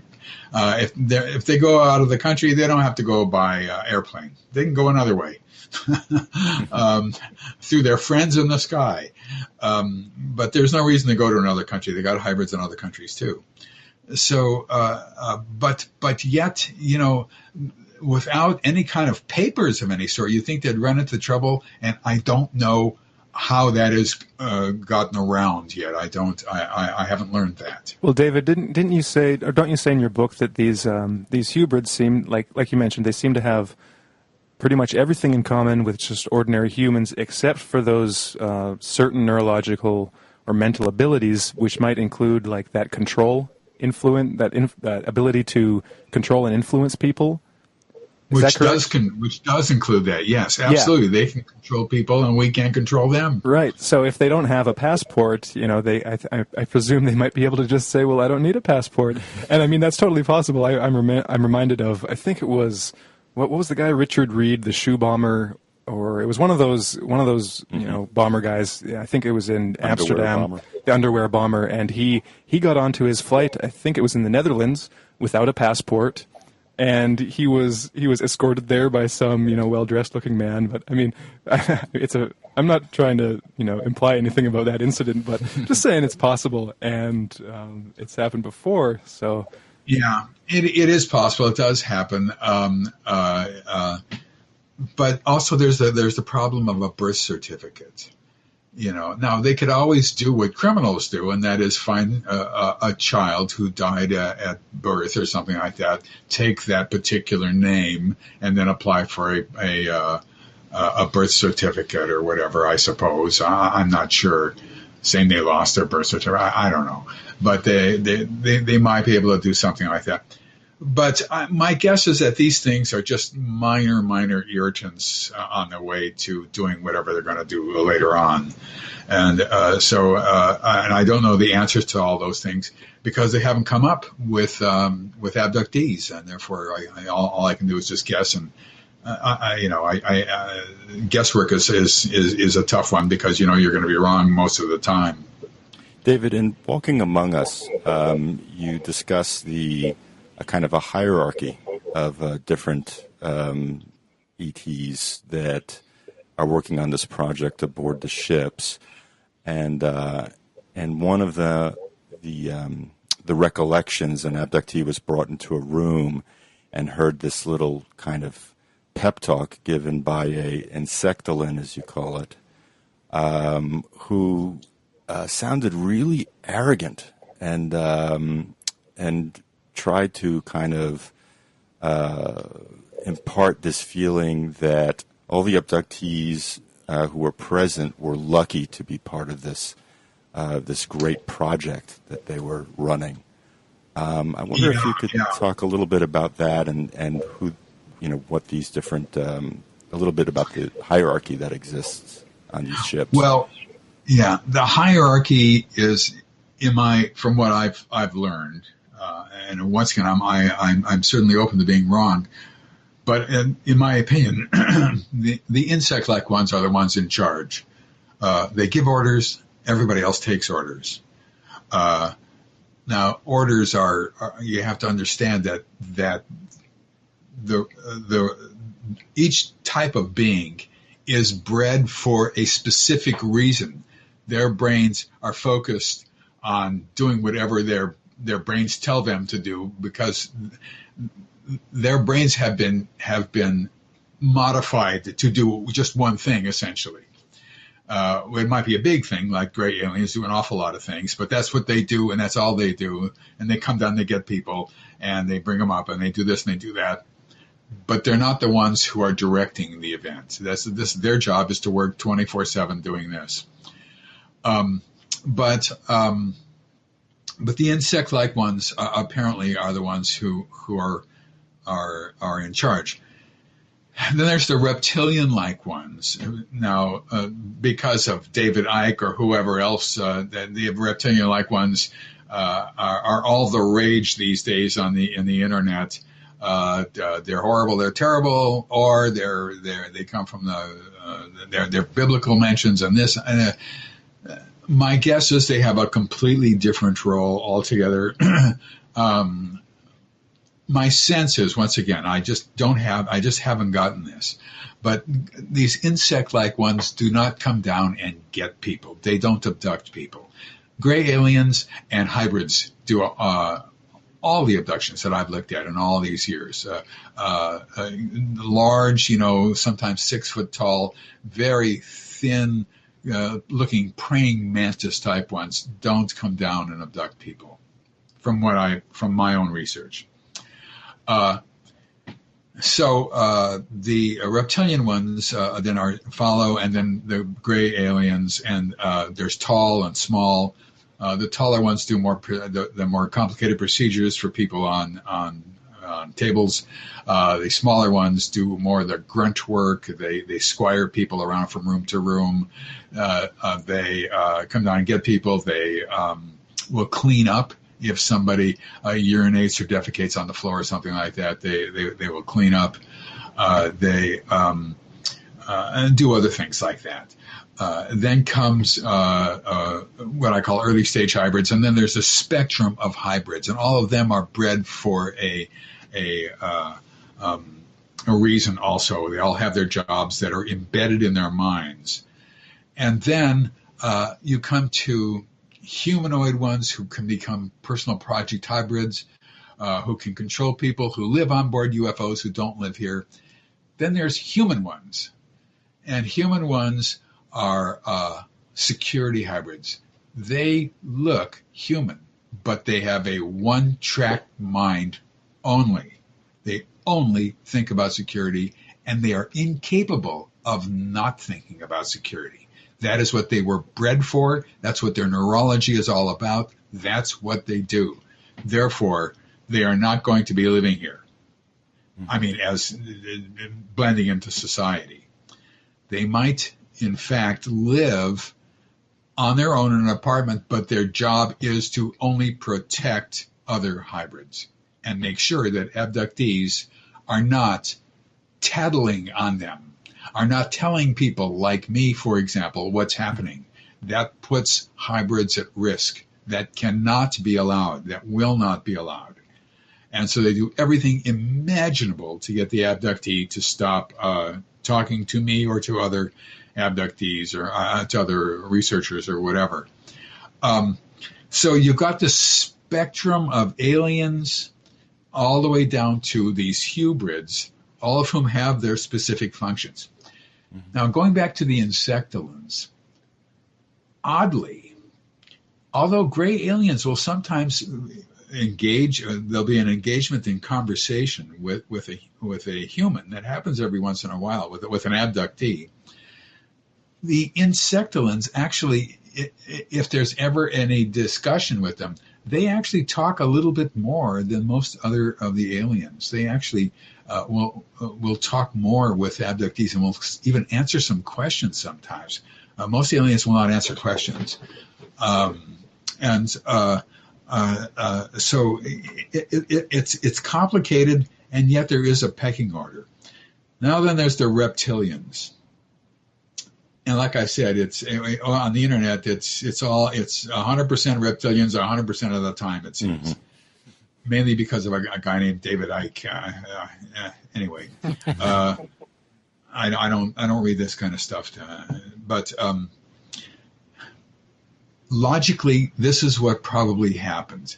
I do not know this. I'm guessing this. This is speculation. When they first came here and they began the abduction program, if the insectolins don't abduct people themselves, they had to bring a workforce from another planet or from wherever, from their own planet, from somewhere, to do that. They had to have a workforce with them. And from that workforce, they started abducting people. The reptilians did, I guess. And once they started abducting humans and taking human DNA, taking eggs and sperm, they began to create gray aliens. And the reason I think that is because gray aliens really they're the definition of alien. They're small, they're gray, they got giant eyes, they got 2 holes for a nose, they got a slit for a mouth, they got holes for ears. Okay, black eyes, big black eyes, I can see that. That's alien. Okay, they got to have holes in their ears. If something falls over, they have to be able to look over and see what happened. And that's functional for them. Okay, they got to have holes for a nose. All right, if they smell something broke and they smell an odor, okay, I'll go for that. But they don't need a mouth. They do not speak. They do not eat through their mouths. They do not have tongues. They do not breathe. There is no reason on this earth or in this space or in this galaxy for them to have a slit for a mouth. That's why I think that it's human DNA that actually they use to create gray aliens. Just a pinch here and a pinch there, and the gray aliens are created. But I might be wrong about that. Of course, I'm guessing here because they don't say. Therefore. What you then have is the continual creation of an ever-expanding workforce of gray aliens, and hybrids are obviously part of humans. And when you take a look at this workforce, I often wondered, why is this intergenerational, global, and secretive? It's around the world. It's clandestine. It's secretive. And I boiled it down to one sentence in the book, and it's in inarguable sentence, an unarguable sentence, or a non-arguable sentence. I'm not sure which. But the sentence is, they don't want us to know what they're doing. You can't get past that, because if they were benevolent and all the rest of that stuff, we'd know what they were doing. They would be happy. We would be wanting to meet them. We'd be embracing them. They don't want us to know what they're doing because they might get us angry or upset or whatever, obviously. They might suddenly, we might figure out a way to stop this, for example. So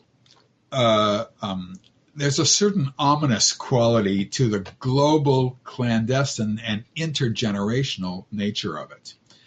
Now, here's one of the problems. Years ago, I thought to myself, well, if we have, if everybody who's an abductee actually has a mother or father an abductee, if it's intergenerational, then eventually, if the population stays essentially the same, how long will it be for everybody to be an abductee? I had a PhD mathematician work it out, because I am a math idiot and I count on my fingers, and that is true. Then he said, well, it would take like 3 generations or something like that, or several generations, whatever it was, I can't remember.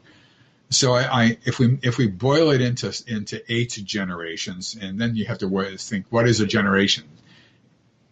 100 years ago, a generation was 20 years. Now it's like 30 to 35 years. So even given that, if this phenomenon started in the 14th century, by the 17th century or 18th century, everybody on Earth would be an abductee. You see, and so it couldn't have started that far back. And if it started in the 20th century, by the 22nd century, if it started in 2000, then by 2000 and whatever, everybody would be an abductee. But the problem here is I was wrong. The problem is that we are in a population explosion that is going on even as we speak. When I was born, there were 2.3 billion people on Earth. There are now 7.4 billion people on Earth. That's an enormous number of people in my lifetime. And I'm only 22 years old. Nice. I'm 73. I was born in 1942. Consequently, what I realize is that the intergenerationality of the phenomenon keeps up with the population growth. So you're having an expanding number of abductees as the population grows, because it's intergenerational. So if somebody is an abductee and marries a non-abductee, and they have 2 kids or 3 kids or 20 kids, all those kids will be abductees. And if they all get married and have 20 kids each, then I don't know how many number that is, but there's a lot of kids there who are going to be abductees. And so the abductee population is expanding. That means that the UFO numbers have to expand, as do aliens have to expand to keep in touch with the expanding human population, because abductees are expanding.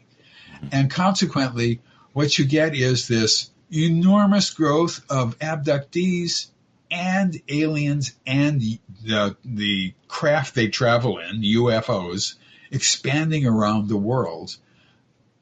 By definition, it has to be that way. And so what that all means is that these beings are serious. We are looking at an absolutely colossal phenomenon. This is something that is extraordinarily important, far more important than simply discovering that there's life out there other than us. This is the implications of all this are staggering. It's hard to get your mind around all the implications of what is going on. Now, people say, no. UFOs don't exist at all. And of course, the academic community says that they laugh at it. They still laugh at the UFO phenomenon, at the outside shells of objects that people see all the time, even though the evidence for UFOs is unbelievably enormous. Mm-hmm. We have every conceivable kind of evidence we can possibly have, except, now everybody's going to disagree with me about this, except having one in that we can look at and study. Everybody, I don't know anything about Roswell, and so maybe that's true, maybe it isn't. But the fact is, though, that aside from that, we've got films and 8mm and 16mm and 32mm and pictures and tapes of UFOs. We've got the minister, the rabbi, and another cleric, let's just say, seeing a UFO from different angles on the ground, and one throwing a rock at it and it bounces off it. And I mean, and these are solid people, and scientists have seen UFOs, and it's unbelievable how much we know about the UFO phenomenon by looking at the outside shells of those objects. We know all about their maneuvers. We know all about their color changes at night. We know all about their lights. We know all about how they can fly away at fantastic speeds. We know all about everything there is to know about them. And we learned all that by the late 1970s. Books were written about their effects on UFOs' effects on humans, their effects on animals, their effects on the environment, on vegetation, on the ground when they land, and there's compression tests taken. They're heavy, and UFOs on the ground it's common. People see them all the time. There's the residue of them left there, the round rings and all that, and consequently, there's only so much you can learn about this subject. Yeah. And with the abduction phenomenon, you're getting inside the UFOs and you're going directly to the matter of intent. And you can't do that by looking at the outside shells. You can't do that. And yet, most people still, it's easy to do. After all, I was a UFO researcher myself for years. And it's important to do because it shows you that there is still a tremendous number of UFOs around, and it builds more evidence for it. And I respect all that, and you have to have people doing that. But in fact, people have turned now more towards government research and seeing what the government knows and what it doesn't know and all the rest of that stuff. And it moves away a little bit from the abduction phenomenon and from the UFO phenomenon itself, and it goes more, as I said, towards the government reaction to it. But the fact is that it's also been on television quite a bit over the years, and nothing has happened. And the scientific and academic community just looks at the whole thing and says, well, I got better things to do, and the evidence isn't fully there yet, and besides that, everybody is crazy. That's what they say. Well, David, they can't. Yes. Or do you want to finish your thought? Well, I'm about to say they can't fully understand the massiveness of the evidence for UFOs. Once they do that, they would get interested in the abduction phenomenon. Mm-hmm. That has not happened. It's all sort of gone away in a sense. And astronomers will understand that there is probably life out there. Now, when astronomers think of life, what they think of is amoebas floating around on the water, or creepy crawly things in the water, or some creepy crawly things outside of the water. That's when they think of life, because it took 1 billion years or whatever it was for life to come out of the oceans here on Earth. So they're looking at us as that's the only way life will ever evolve. Maybe that's true. But the fact is, though, that it is not possible for us to be the only life that's technologically advanced in our galaxy. Now, I'm not talking about the universe, just in our galaxy. It is simply not possible. To say that we are the only technologically advanced life is crazy. It's much crazier than saying that there's lots and lots of life out there, most of which is technologically advanced, or many of which most scientists think that's crazy, but they are dead wrong. It's not logical. If we have technology, there's got to be millions of other Earths out there that have technology. And since our technology is brand new, not even a flicker of an eyelash of shutting an eyelid in geologic or cosmic time. Even if you say it's 200 years old, it's brand new. And if you say it's 5,000 years old, it's well within the brand new range. That most people who have technology, most beings are going to be advanced. It has to be that way. It can't be any other way. And scientists don't think that way for reasons that escape me. It's reasonless. It's illogical. It's stupid. All right. Well, said. David, we're about 10 minutes till our planned end of the show. We might run a few minutes extra, but I just wanted to ask a few of our listener and forum questions, if that's all right with you. You can give short answers if you want, or you can expand where you think it might be necessary. First of all, this is from a reader on our forum, and they ask if you have heard from any of your abductees that you work with about implants, and if so, what have either the abductees or any of the aliens involved given any indication of the purpose of those implants? And if they've found them, have you tried to deal with them somehow? Right. All abductees probably have an implant. The three most three best places for them to be placed, if I can use that. The most common places are through the sinus through the nose, through the cartilage, and into the probably near the pituitary gland. That's the most common one of all. People sneeze them out every once in a while. Little balls, sometimes with spikes on them, sometimes not. Through the ear, through the eardrum itself, and sometimes leaving a little scar tissue, and near the brain, where we don't exactly know. And sometimes we see them through a tear duct into a sinus cavity. After that, they can be seen sort of all over the place, people's legs, arms, hands, fingers, whatever, through behind the ear. And there was a guy, Roger Lear, who was a podiatrist who began studying implants. He put together a team of surgeons who removed things on people's arms and legs and all that. You can't remove something. You don't want to saw somebody's head open, to find an implant. That would be a difficult thing to do. Most people would not want to have that happen to them. But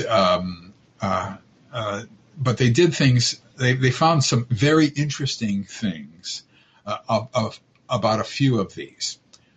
What they're for, we still don't know. One implant seemed to react in some way to metal being placed towards it. I don't know what that means. Roger, unfortunately, died just right at the height of his research in this area. He did not die under suspicious circumstances or anything like that. And but we do not know what these implants are for. As I said originally, and when it comes to technology, we know absolutely nothing. We know absolutely nothing. And the implants are technology. We have no knowledge of what they're for. My guess is they are extremely sophisticated devices that carry them. Obviously, people say a location device. Well, maybe that, maybe not. I'm not so sure about that. I tend to think not. But I think maybe they have medical records in them, what has been done to this abductee, and if they move to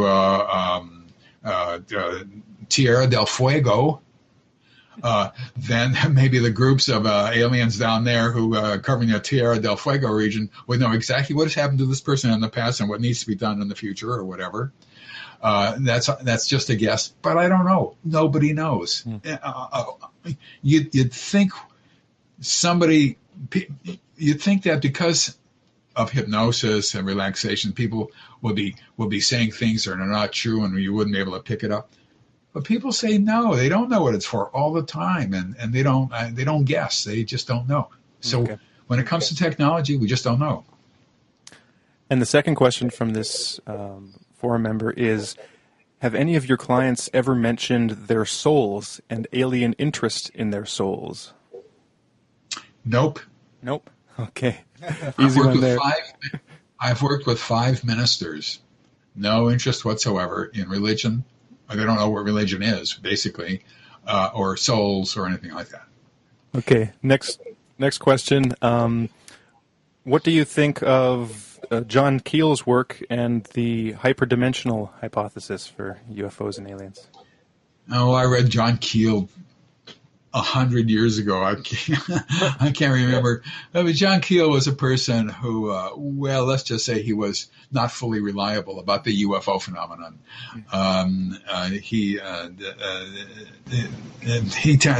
There's a lot of characters around who tended to write sort of anything that came along, and John Keel would not be a person who was within the legitimate realm of UFO research, in my opinion. But that's just me.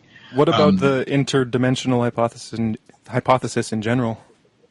Right. Well, the question is, how do the scientists say they can't get here from there because even at the speed of light, you turn it to pure energy, and it'll still take years and years and years, so you can't get here from there.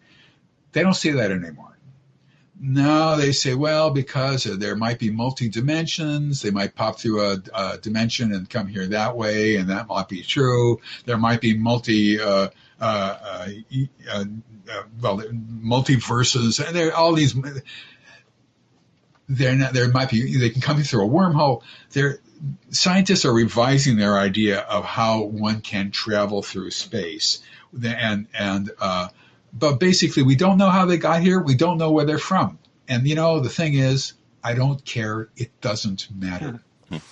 The only thing that matters is, are they here or not? How they got here, I don't know, and I don't care.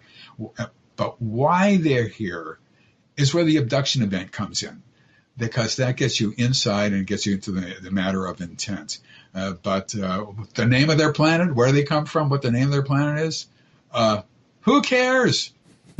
So they can't tell us the name of their planet if they come from a planet. There's no way they can tell us because there's hundreds and hundreds of stars. My thought is up there in the universe, there's got to be hundreds.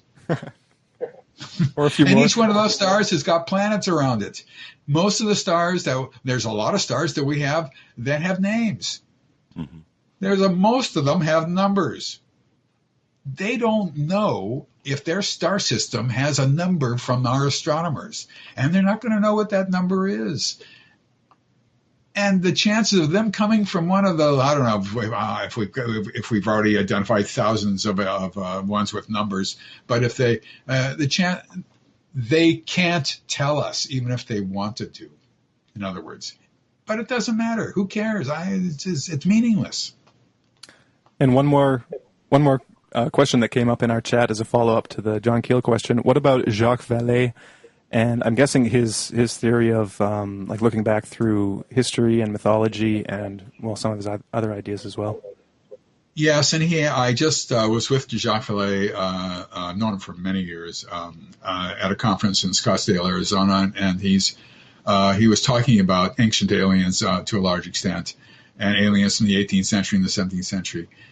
And the answer is, as I said before, that the evidence for that is really, really, really, really slight, really slight. It's basically pictures or people trying to interpret things in the sky at night in the 18th century or the 14th century or whatever it is. And I would be very, very careful with that. We can date the abduction phenomenon with certainty back to the 1920s. And with less of a degree of certainty to the last quarter of the 19th century. After that, we cannot date it at all.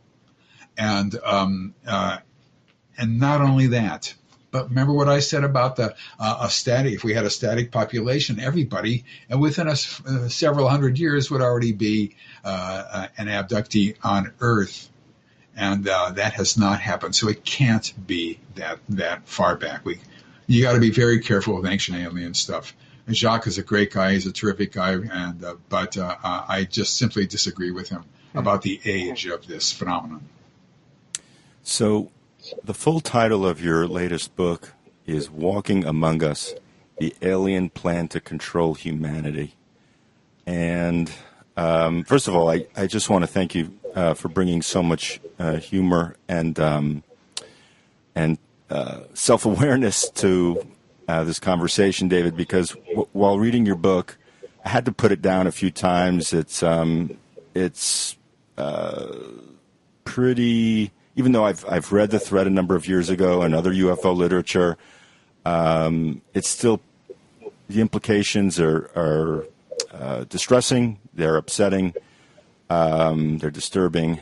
I could think of a number of adjectives to describe the thoughts and the feelings that come up when reading this material. You've discussed on the show a little bit this change that the hybrids are preparing for, have been trained for. I wonder if you could just give us a kind of summation of where you think all this is going ultimately, and what you think this change is, and what we might be prepared to see in the future. Well, basically, you're asking me what's going to happen in the future, and I don't know whether this is the change or whether this is part of the road to the change that will be later on. I wish I hadn't heard all these things. To tell you the truth, I would much rather have this be a benevolent, happy situation where they're here to heal the earth and heal us, and all that kind of stuff that I hear all the time. And I would much rather hear that. I don't. People tell me stuff that I don't want to hear. I don't like to hear it. Stop telling me that. But they know what they remember, and I put it together. And I do think that this is an attempt that ultimately will in fact control humanity, if indeed there is humanity left. I can't tell the future. I do not know the future. I was a professor of history. I know the past to a certain extent, but I cannot project the future. And the aliens don't seem to be saying much about the future. However, I don't like it. I don't want to hear this anymore. I don't like it. I want to hear nice, wonderful, benevolent things. That's what I want to hear.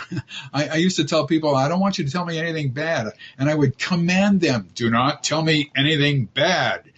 And I would do this little relaxation thing, and they couldn't care less what I just told them. They just tell me what was happening to them, and it was all, it was bad, and I didn't want that.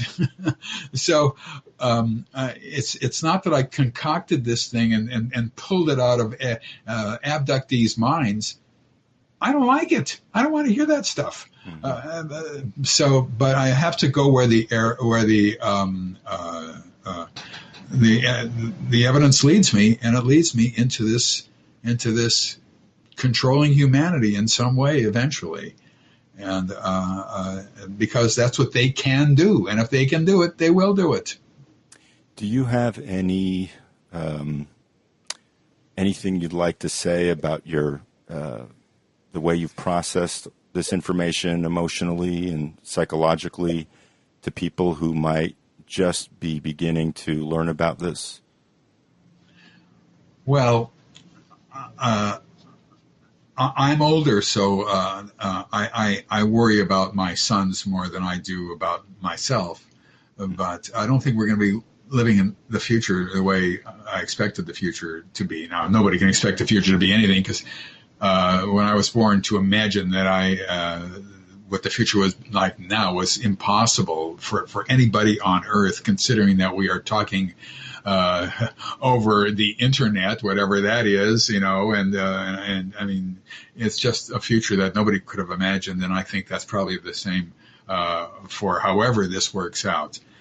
I hope it does not work out with a species that is more apt and adept at controlling people than we have been. So I just plain, I don't know how to say this, but I don't know what's going to happen in the future, but I fear for it. Mm-hmm.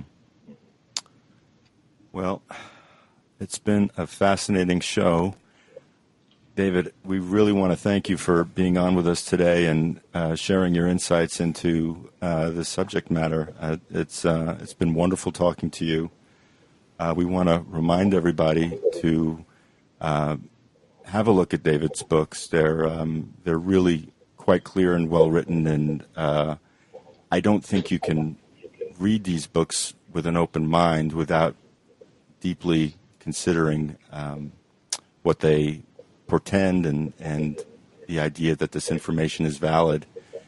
And Walking Among Us, The Alien Plan to Control Humanity is his latest book. It's a great read.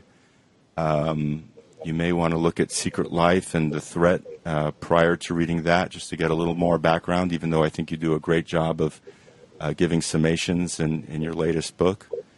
And we were just really pleased to have you here, and maybe we can have you on again sometime to discuss any further developments or research you've been looking into. Well, my main research primarily involves watching television. Well, then you'll tell us I'm old, I'm tired. Maybe you'll tell us about what you're watching and how cool it is. That might be interesting too. Well, I can tell you some things that'll be so bizarre you could never imagine. I'll tell you one thing. Mm-hmm. I am an absolute. I've seen every issue, every show of Big Brother since it began. No. That will show you the state of my mind. And the state of humanity. And the state of humanity. Right. Well, we appreciate you having on and going into these pretty interesting and frightening topic. And at the same time, there's some humor in there too. So hopefully that can help us get through some of this material. So just wanted to thank you again. Thanks for having me, guys. I appreciate it.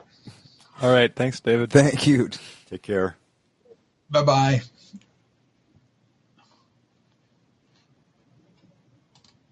Well, thanks everybody for listening in. Please remember to tune into the Health and Wellness Show next week. And we'll be returning with another show next Sunday. It'll either be a Behind the Headlines or a Truth Perspective. We want to thank Dr. David M. Jacobs once again for being on. And until then, take care. Thank you very much for listening, and be well.